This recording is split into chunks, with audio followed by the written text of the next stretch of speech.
Welcome, you all. Just left the conference. I thought it was very productive. Look, we've got a real challenge before us in this country. We've watched our border be wide open. We watched the president is in New York City but can't even sit down with the Democrat New York City mayor based upon what he has done to that city. You got the governor of New Jersey, the governor of Massachusetts, all Democrats that have a real challenge based upon the president's border policy. We've got more people on the terrorist watch list coming across our border than any time in American history. Just in the month of February alone, we caught more people on the terrorist watch list than we caught in the entire last administration. The real question Americans want to know, why are they coming, who are they talking to, and what do they have planned? This isn't coming from a few countries down in South America. This is coming from 160 other countries. We've caught people trying to get into California from Yemen on the terrorist watch list. This is a real concern. Inside our conference today, we want to make sure that we can curve this runaway spending that the Democrats, when they were in the majority, proposed. We were able to cut quite a bit of that in the debt ceiling. We want to look at other ways that we can eliminate the waste, secure our borders to make it safer, and really stop the fentanyl that we watch day in and day out killing Americans. Almost 300 Americans will be poisoned and die today from fentanyl.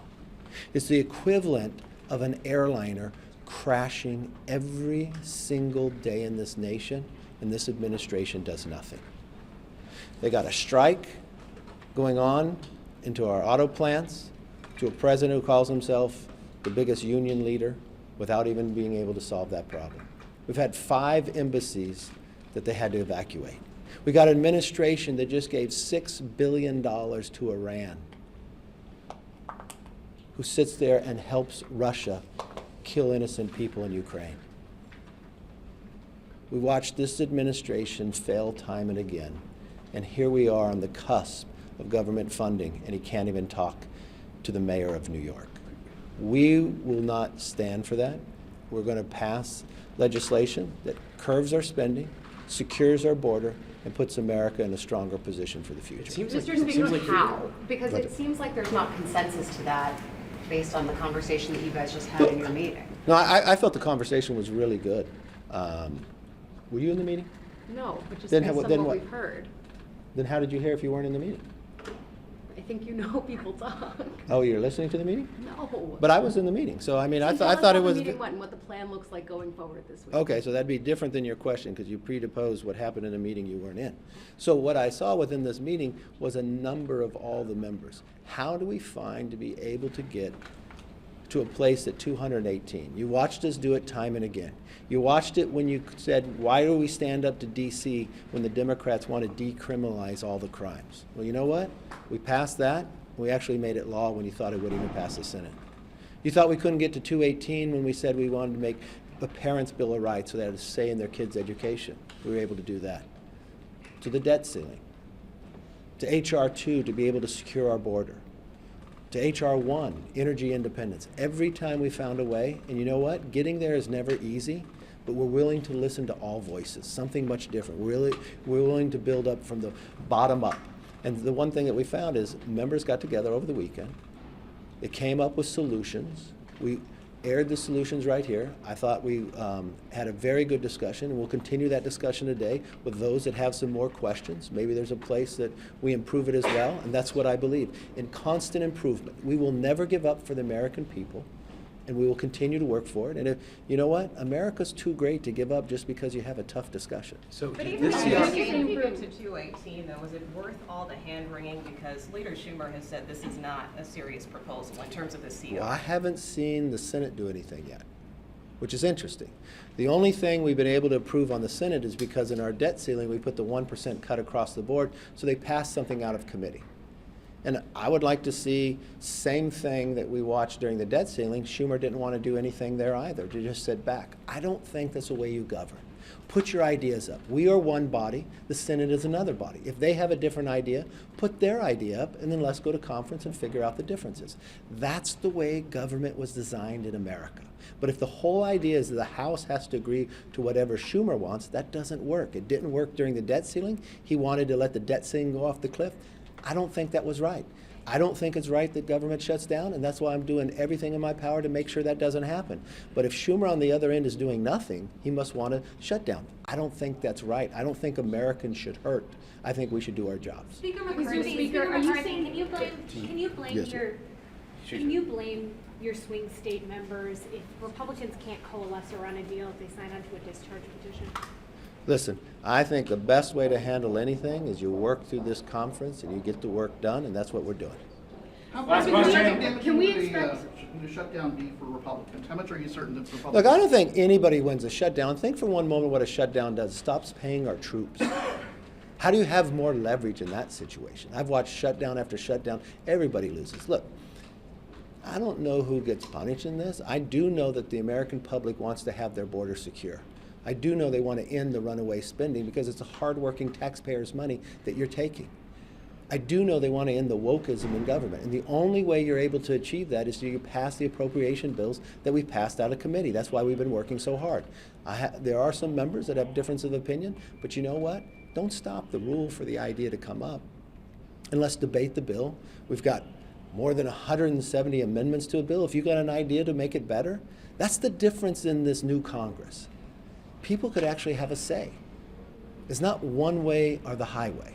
Think about all the amendments we allowed. You know, for 7 years, we never even had an open rule in Congress.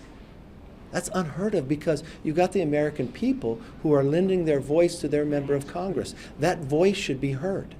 So that's exactly what we're doing. It might not look perfect to you. Maybe you want one person to decide everything. I don't think that's the way government should work. I like a lot of ideas to come up and have the best idea win, and I'm continuing to fight for that. You said that there might be a bipartisan meeting with Ukrainian President Zelensky when he comes to There is Washington. on Thursday. When you meet with him, will you commit to another round of funding for Ukraine? Is Zelensky elected to Congress? Is he our president? I don't think I have to commit anything. I have questions for him. Where's the accountability on the money we already spent? What is the plan for victory? I think that's what the American public wants to know. Look, what Russia has done in invade is wrong. It's an atrocity, and we want to make sure that ends. I also have always said from the beginning, no matter what the issue is, I want accountability for whatever the hardworking taxpayers spend their money on, and I want a plan for victory. So no, I will listen to the American public. I will follow what happens in Congress, but I will have questions for President Zelensky. Speaker, What do you see being changed in the bill to attract enough votes? Where are the areas that No, I think from a lot of places, look, the challenge to change Washington, sometimes titles of bills people get upset by because they've watched Washington in the past do something. People call this a continuing resolution. It's not a continuing resolution in the essence of what you've known Washington to be continuing resolution. This actually cuts wasteful spending. This secures the border. In the past, the continuing resolution was just continuing spending the money. So this is a much different, and so people at many times say, look, I don't want to support a continuing resolution, but when they look at the bill itself, they realize it's something different. So we'll just continue to work through and fine cone where we need to go. Are you still committed to bringing this negotiated CR between the House Freedom Caucus and the Main Street Caucus? Are you still committed to bringing that CR to the floor on Thursday this week? Could we But see I- this? look, if I believe in constant improvement, we'll improve everywhere we can to get there. The number one thing to do is try to get 218 for it, and sometimes you have a vote, it helps you be able to get there. So we could see additional changes to the CR then. Can you talk about what might change? What are members talking about? That's the same question that was just asked. I'll give you the same answer. Our job is constant improvement. I think what they have written is very good right now. I don't know that you need a lot of changes. Some members had some concerns, so we explained it to them. It might be exactly as it is. But if there's a tweak or something, I think people in the room themselves were willing to listen to people. So If there's a government shutdown, are you worried that House Republicans will be blamed? that's the same question that was asked earlier today, so I'll give you the same answer that asked I just earlier. got here. Well, should you, now, you got to be early, not late. Okay, but so, look, I've looked right now, we've got a president of the United States that has strikes with the auto workers. He's got a Democratic mayor of New York, while he's in New York, that won't even meet with him based upon his border policy. He's got a Secretary of Energy that can't drive an electric car across the country without having citizens call the cops on them.